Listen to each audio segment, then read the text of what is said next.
Hey guys, Brian delivers you the goods here. I'm returning to you for another video. This is for part 3, and this is premiering on the 27th, of course, probably at like 5:30 or so, for this part 3 of Best Songs of 2022 video. So I'm going to continue where I left off, which is for numbers 24 to whatever number I get to in part 3, and I think part 4 should finish it. So I'll let you know what songs I'm going to be talking about for numbers 24 to whatever number I get to in this continuation to the best songs of 2022 videos. So sorry about that ding, that's my phone or whatever, it always freaking does that. I apologize for that. So let's dive into this best songs of 2022 part 3 video. Now at number 24 is In Flames with Foregone Part 1. Great song, honestly. I really enjoyed it. Technically, I would have put Foregone Part 2 at this part, but that song has grown a liking to me a lot more. This one is really good too. So, I really enjoyed this track for what it went for this year. And In Flames put out some pretty good singles this year, in my honest opinion. So, Anders Frieden's scream vocals and his somewhat clean vocals in the chorus, he has a lot of aggressive vocals on this track, and it's really good. So it's a shame it didn't make it in my top 20, but made it in my top 30, of course. So at number 24 is In Flames with Foregone Part 1. Number 23, which I had to change it recently. It was supposed to be Through Fire, Karma Kills, but now it's Bad Omens with The Gray. Great song, in my opinion. Really like Noah Sebastian's vocals. I know I shouldn't have changed it, to be honest, but I just didn't want Through Fire to be on my list, to be honest. I don't hate the band. They had a good song this year, but I don't know if it's something I'd come back to too much. But basically, Bad Omens The Gray was a great song. I like Noah Sebastian's part where he sings in the chorus, Don't Dig Another Grave Today lyric. It's really good. He raises his voice really high, and I'm like, damn, he's a very high tenor for sure.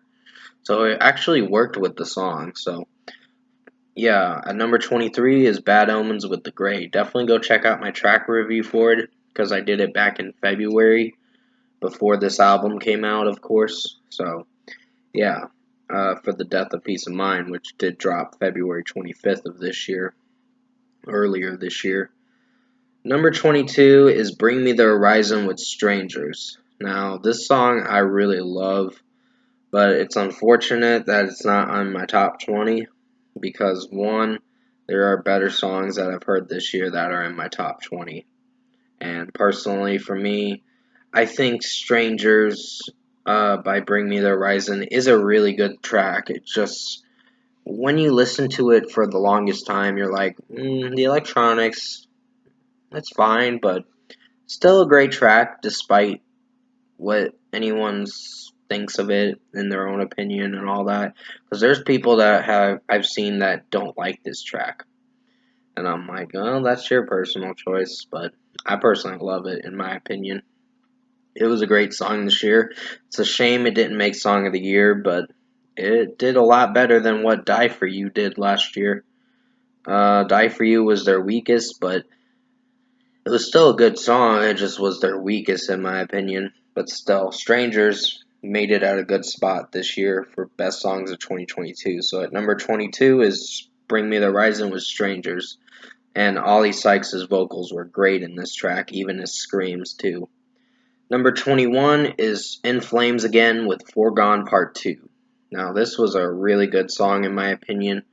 Anders Frieden does do more clean vocals in this track, and it sounds pretty good for what it's going for. And sorry, I'm cracking my knuckles for a second. Um, Basically, Foregone Part 2 is pretty good with what it sounded like, and just the execution of the track performed very well. And Anders Frieden's, like I said, his vocals in the chorus were like shining pretty well. So I really enjoyed the chorus a lot, and it had some good moments. He did have some scream moments in this track, which was pretty good. This was the final part to the Foregone series for their singles, of course, and hopefully they'll only have one more single and then they shouldn't spoil the album anymore. Because if they spoil the album more, then it's gonna kind of ruin the hype for the album. So basically, at number 21 is In Flames with Foregone Part 2. Number 20 is Architects with When We Were Young. Great song, in my opinion. It is very anthemic, to be honest, but in a good way, because the song does have some good drum work in it, and guitar work is pretty strong, and the O's and Sam Carter's sort of screamish yelling vocals are pretty good, and his clean yelling vocals are amazing in this track. So yeah, I do own the new album, The Classic Symptoms of a Broken Spirit. I got it on CD, of course. I had to pay like $15 for that CD, which technically I should have paid like $11 for it or $10. It's probably not worth spending that much money on it, but that was the only way I was going to get it at the time, of course, and now it's getting cheaper. And I'm like, damn, I should have waited.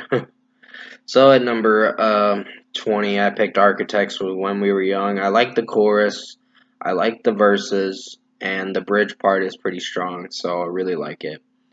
Number 19 is Era with Pull from the Ghost.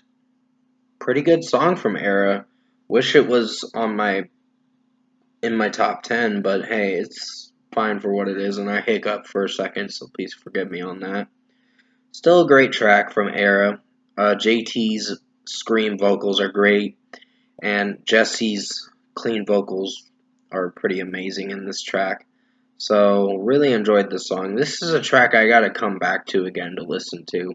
It's been a few months since I listened to it, and I kind of avoided this song for a while. So this is a song I'm going to definitely come back and listen to and see what I think of it. But I did enjoy this track. I remember enjoying it. So number 19 is Era Pull from the Ghost. They still did a good job with this track, even though they put out the deluxe edition for their self-titled album this year. You'll probably be seeing that on my best albums in December for sure, in just a month from now. Number 18 is Fozzy, I Still Burn. Great track for what it went for. The electronics do take over most of the track with the guitar work, but it does work for how the execution of the song is sounding. Chris Jericho's vocals in it are amazing, in my personal opinion, and this song rocks. I'm glad I put it in my top 20. I don't think it deserves to be in the top 10, but it is a great song for what it went for. So at number 18 is Fozzy with I Still Burn. Great song. Definitely go check out my Fozzy Boombox album review. I may have given it a 7.5 out of 10, but I still enjoyed it for what it went for. It's an album I have to come back and listen to again, but still. I Still Burn, Fozzy at number 18. August number 17 is August Burns Red with Ancestry featuring Jesse Leach, and I think he's with Killswitch Engage if I remember correctly. Jesse Leach is. You'll have to remind me in the comment section below, but basically this track rocks for sure. August Burns Red did very good. I got a comment from the lead singer Jake or whatever, which I really appreciate your comment, dude. Really means a lot, and I really appreciate that you got a chance to watch my review and my take on it. Because, yeah, even some of the band members are checking out my content, which I'm really grateful that they're actually tuning in to the content. Because I do put out really good videos, it's just I do got to get another better setup for my reviews and all that, and get like a mic or whatever. So, yeah, that's something I will do in the future, for sure, if I have more money to invest in this YouTube thing.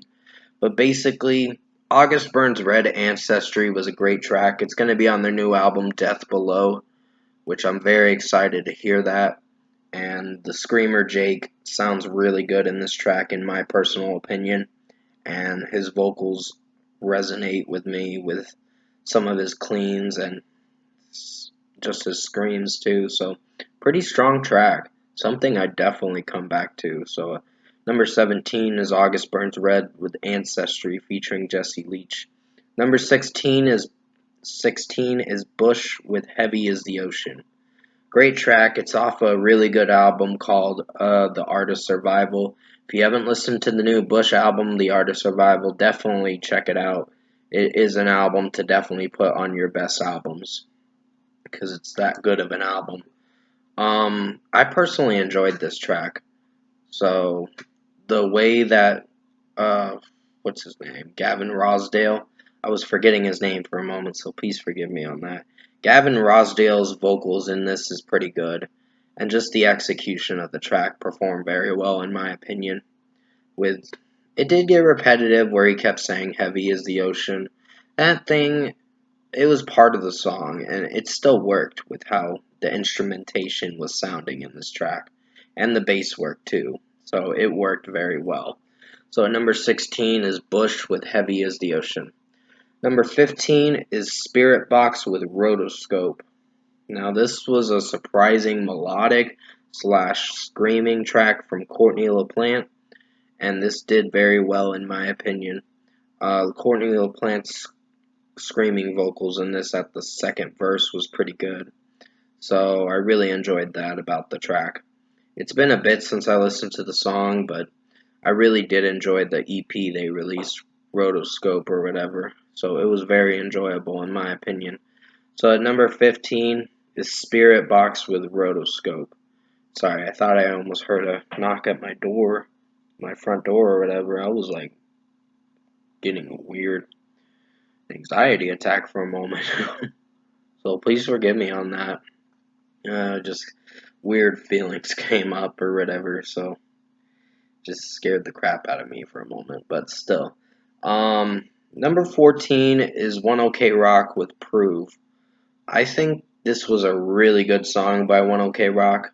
That's on their new album Luxury Disease. Definitely worth checking out for yourself to see what you think of it. It's a really good song and one of my favorites this year. So, yeah, it's off the Luxury Disease album, of course, that came out back in September 9th, of course. And this is an album definitely worth owning.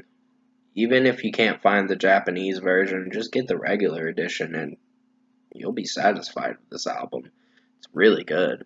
So, at number 14 is One OK Rock with Prove. Even Taka's vocals in it and the chorus was amazing. Number 13 is Beartooth with Riptide. Great song. Really enjoyed it. I'm glad it made it in my top 20. It would have made it in my top 10, but I don't think it's that good enough to be in the top 10, of course, in my personal opinion. But it's still a great track for what it went for. Caleb Shomo's clean vocals and some of his screams from time to time sound really good.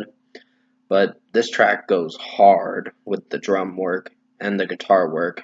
It's a pretty heavy song, but it is really good. It's one of their more uplifting tracks and not a dark track. It's a more lighter track, meaning they're leaning more towards the light in this song, the positives than the negatives, because their Below album was all about their aggression and the feelings they were feeling with COVID-19 coming in and the pandemic hitting.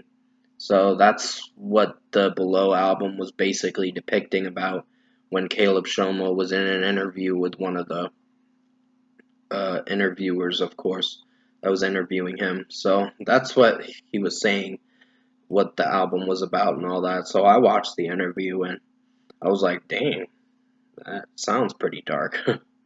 And the album was pretty dark, but I loved it. So, yeah, number 13 is Beartooth with Riptide. I hope this will be on their next upcoming album in the future sometime. I can't wait to see what they do for future releases for their music because they're going somewhere for sure. Number 12 is Slipknot with the Dying Song Time to Sing. Great song in my opinion. This brought back memories from the old days of Slipknot for the Iowa Feels and the first album, of course.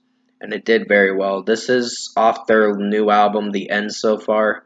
It's off. It's their last album with Roadrunner Records, which is a shame, but they only wanted to serve a 7 course album cycle with Records. They signed a deal making only 7 albums with that record label, and they set out to do what they did with those 7 albums that are officially out now. So definitely worth checking the End So Far album out. It's really good. I just haven't really returned to it too much. So it's something I gotta listen to again and see what I think of it, but still. Number 12 is Slipknot with the Dying song Time to Sing. Number 11 is The Devil Wears Prada with Time. Great song in my opinion.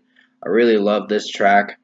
It would have been a different song, but I chose this track as the number 11, and the next song you're going to be surprised which is in my top 10.